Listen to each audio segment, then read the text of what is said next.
Salut à toi et bienvenue dans cette vidéo. Si tu es dans cette vidéo, c'est qu'aujourd'hui tu établis commercialement très souvent des conversations à froid avec des prospects, que ce soit en prospection physique, que ce soit en prospection téléphonique. Depuis des années, on t'a appris d'avoir des échanges le plus court possible, de ne pas répondre aux questions du client, de ne pas donner le tarif, d'avoir des conversations qui sont raccourcies avec comme un seul objectif, prendre un rendez-vous.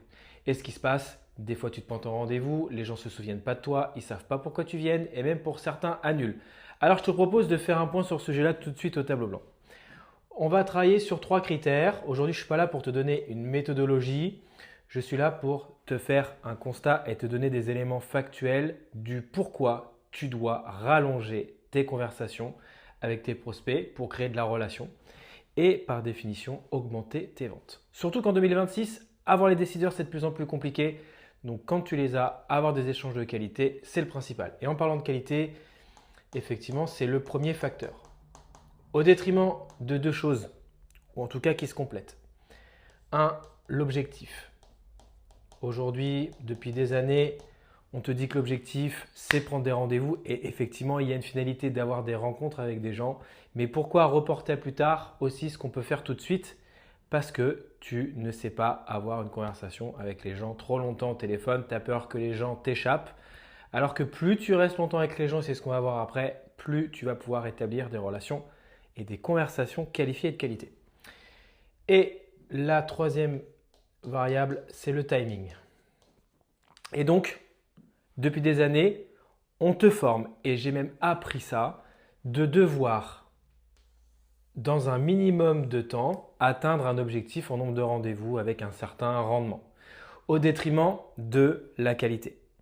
Alors que si on voit les choses différemment, où aujourd'hui le timing est très lié à la qualité, et donc on ne parle plus du timing et de la séquence d'appels, mais plutôt du temps que je vais accorder dans des échanges avec des prospects. Alors je sais très bien que tu vas me dire qu'aujourd'hui les prospects n'ont pas de temps à t'accorder quand tu les appelles à froid. Mais en fait, ce n'est pas ça.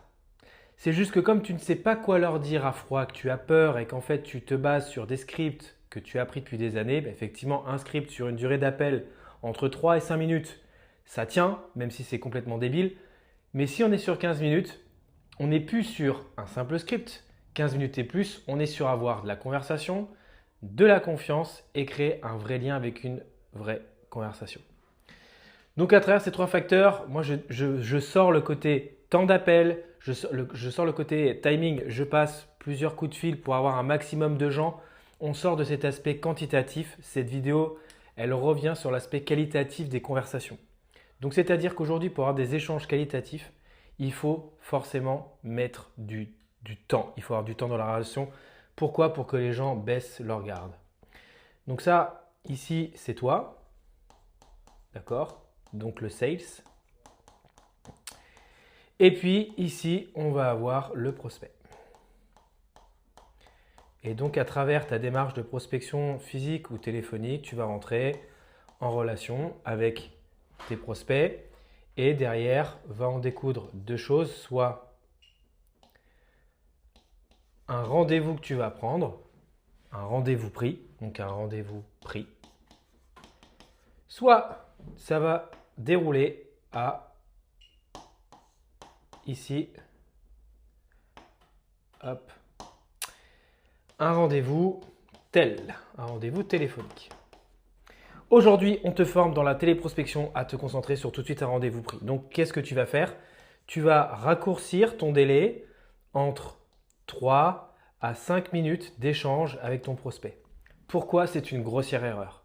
Tu as réussi à joindre la cible, que ce soit sur un 06 ou que ce soit même sur un standard où tu as passé le barrage et que tu as la bonne personne, que ce soit au téléphone ou même physiquement. Pars du principe que tu as 90% de chances de ne plus avoir le même échange avec cette personne. Donc, ton objectif, ce n'est pas de réduire la conversation, ni non plus de meubler avec des éléments qui servent à rien, mais travailler si tu es en prospection physique sur des éléments contextuels pour pouvoir rebondir et des questions émotionnelles pour avoir un échange constructif. Et si tu es au téléphone, il faut que tu aies, je ne parle pas de bagou, je parle surtout de questionnement, de savoir vers où tu veux diriger ton appel Ce n'est pas du tout ce qu'on va voir dans ce module. L'objectif, c'est de travailler, c'est juste de prendre un constat que la durée de la conversation est importante. Et plus je vais avoir une durée de conversation qui se rapproche des 15 minutes, c'est prouvé scientifiquement. Qu'est-ce qui se passe? Les gens ne rentrent plus dans une attitude de défense ou de fuite. Et donc, leur taux de cortisol, qui est l'hormone du stress, commence à baisser. Toutes les informations que vous allez leur donner vont pouvoir être facilement intégrées. Vous allez commencer à créer de la confiance. Ils vont vous demander des questions de qu'est-ce que vous faites, comment ça fonctionne, etc. Plutôt que de les bananer en leur disant « Écoutez, on verra ça la semaine prochaine parce qu'on prend un rendez-vous. » Ou quand les gens vous demandent un prix, vous leur dites « Écoutez, on verra ça en rendez-vous. » Vous pouvez continuer à établir la relation avec les gens au téléphone parce que ça veut dire que vous êtes à l'aise, vous êtes expert, vous vous posez. Et si vous avez à la suite de ça un rendez-vous, vous aurez un rendez-vous qualifié avec des conversations qualifiées qui mèneront forcément à du vrai business. Et pourquoi je vous dis ça? Je forme à peu près plus de 1000 commerciaux par an. Je tiens un call center et je regarde bien évidemment les causes d'annulation des rendez-vous. Mais je regarde aussi qu'est-ce qui font que les rendez-vous ne sont pas annulés. C'est-à-dire qu'on sait que les causes, pourquoi les gens, on dit toujours c'est les gens, ils sont volatiles, etc., ils n'ont pas le temps. Non, c'est que dès le démarrage, vous n'avez pas lié des conversations de qualité avec les gens. Donc plus vous aurez des échanges longs avec les gens au téléphone qui ont du sens et qui suivent votre stratégie de qualification, que c'est un prospect qui est intéressé, pourquoi raccourcir le moment et le reporter à plus tard alors vous pouvez le faire tout de suite? Pourquoi je vous dis ça? Parce que vous allez rentrer dans un phénomène où vous avez donc votre rendez-vous qui est pris ici et après, donc là, vous allez avoir le R1. Ok, vous avez pris votre rendez-vous et puis vous allez rencontrer la personne. Je dis n'importe quoi, entre le moment où vous avez pris le rendez-vous et le R1, vous avez 7 jours. Qu'est-ce qui peut se passer en 7 jours? En 7 jours, vous allez avoir ce qu'on appelle de la distraction. Les gens vont être contactés par d'autres concurrents. Les gens vont ne plus même savoir avec qui, pourquoi vous avez de rendez-vous parce que vous n'avez pas lié de relation. Vous êtes là, vous dites votre prospect, il est gonflé de ne plus se souvenir de vous quand vous venez ou de se souvenir de quel sujet c'était. Mais c'est game over, c'est un échec total et ce n'est pas de la faute de la personne, c'est de votre faute. Vous avez démarché quelqu'un, vous avez mis une graine et puis finalement vous arrêtez l'appel parce qu'il faut absolument un rendez-vous dans l'agenda. C'est très bien, mais le rendez-vous dans l'agenda, il est toujours utile, bien évidemment, mais vous ne pouvez pas faire toutes vos sessions de phoning comme ça. Quand vous avez quelqu'un qui commence à être, où il y a un début d'intérêt, que la personne comprend qu'elle a des problèmes et des conséquences à ce problème, il faut la garder le plus longtemps en ligne pour tirer le plus de bénéfices possible. Je pense que vous comprenez là où je veux en venir. Plus, entre le moment où vous avez un rendez-vous, vous avez pris un rendez-vous, vous avez échangé, vous imaginez, pendant 3 minutes au téléphone. 7 jours plus tard, les 3 minutes d'échange, les 5 minutes d'échange sont complètement oubliées. Vous vous souvenez, vous, des gens avec qui vous avez discuté il y a un an pendant 5, 10 ou 15 minutes? Bah non.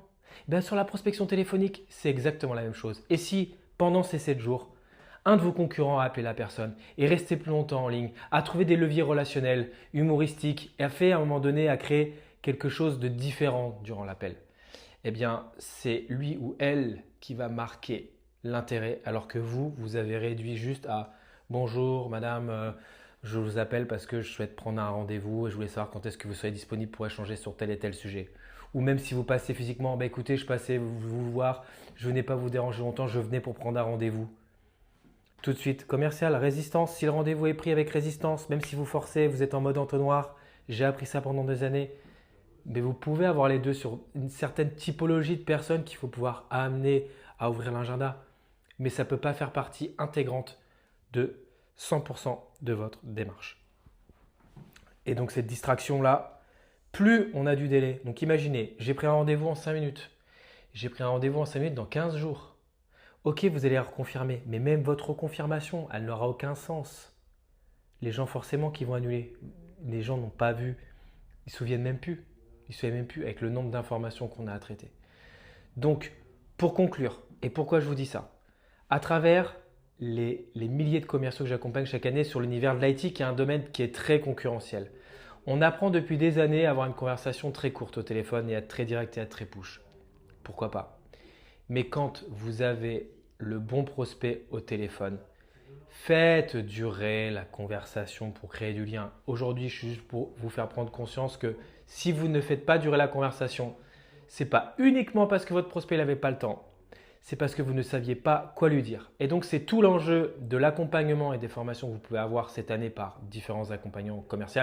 Forcément, c'est mieux de le faire avec moi. Je réapprends aux commerciaux à avoir des conversations authentiques avec les gens, de déceler, de faire une bonne connexion, de déceler la situation, les problèmes, les conséquences, de savoir si les gens ont déjà essayé de trouver des solutions quelque part auparavant et donc de savoir juste quoi dire. Donc, si cette vidéo t'a plu, tu peux mettre un like, tu peux me suivre sur ma chaîne YouTube. Je suis aussi sur LinkedIn si tu es arrivé dans cette vidéo par LinkedIn. Je suis également sur Instagram si tu tapes PJMFMR. Et si ça t'intéresse d'en savoir plus sur la partie commerciale, que tu veux progresser, tu veux passer à l'étape supérieure, que je ne te donne pas juste une pièce du puzzle, mais l'ensemble du puzzle, tu cliques ici pour prendre un rendez-vous dans Calendly et on discute de ta démarche commerciale. Allez, salut!